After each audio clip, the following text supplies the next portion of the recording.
Welcome back into the Sports Source. The segment brought to you by Calhoun's, the taste of Tennessee.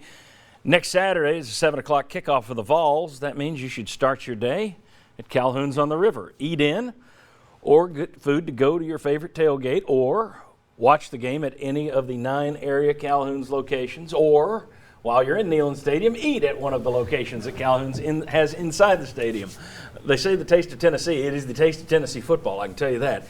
Calhoun's, follow them on Twitter at Calhoun's, as you see right there on your screen. All right, I want to welcome in the next 2 members of our panel. We have right there Josh Ward, and right beside him, fresh off his Masters win, Chuck Cavaliers in the green jacket.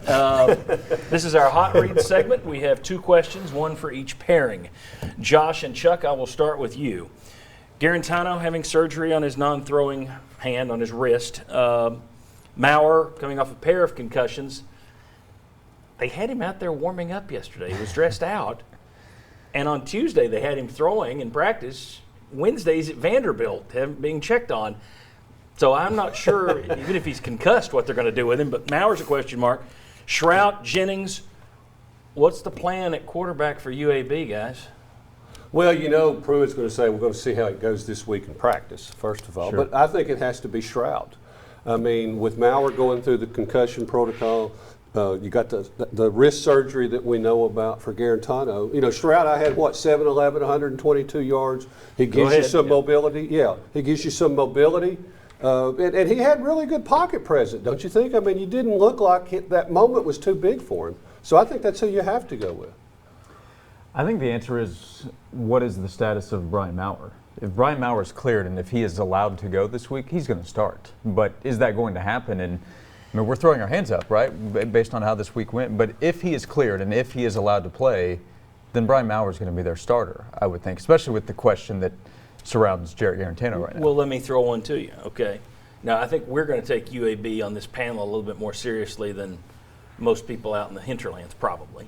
But when you look at UAB, let's say that shouldn't be as tough as the SEC games you're going to play. Even if Maurer's ready, and I'm not saying what will Pruitt do. Are you conscious? Here. I'm saying, what would you do? Is that a pulse? Yeah. Is there any chance you would say, we're going the Shrout and Jennings route, and we'll keep Maurer on the sideline, let him get one more week under his belt away from a concussion, and not use him unless we have to? I would consider, personally, that would be my plan. I would try and do the Shrout Jennings thing again, and not use Maurer unless I had to. That's me. Would you guys consider that or no? Well, I would still look at Shrout first, but yes, I would consider that. And that's kind of the reversal look at the Alabama game, right? Where you're probably not going to win this, so you keep Maurer on the sideline to get ready for South Carolina. They didn't do that, though. So, especially if Guarantano's not available. I'm asking, what would you do, though? I know they're going to play Maurer if he's healthy, but what would you do? Do you think there's any validity to saving him for another week or no? No, I go Shrout Jennings. Okay. Yeah, that's what I would do. Okay, so we're in agreement then? Sure. You're in trouble. You chose poorly. And what we would do is probably not what's going to happen. No, I agreed. All right, here we go. Bob and Will. Which unit has come further since the Georgia State game? Offense or defense? Defense. Defense, by far. I mean, let's talk about that Georgia State game. You had a play in which there was no defensive end. He was actually lined up on the other side of the field with the other defensive end next to each other having a discussion when the ball snapped. So this defense has come a long ways, and not just in, not making bonehead plays anymore or not knowing how to line up, but you're seeing other things. For instance, you hadn't seen a pass rush. Now you have a pass rush. We'll get to that, the numbers later. So you're seeing lots of different areas.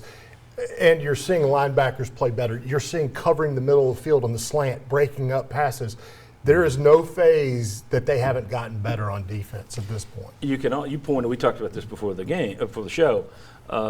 You've also got guys who weren't contributing early. Kavai Bennett stood out to you. Yeah, Bennett stood out to me because all of a sudden he had a spin move. He used the one-arm lean. He had stuff, and to tell you how, even though he didn't show up big in the stat sheet, South Carolina actually started having a back and the offensive tackle on him. They had to chip block him. They actually moved the quarterback away from him.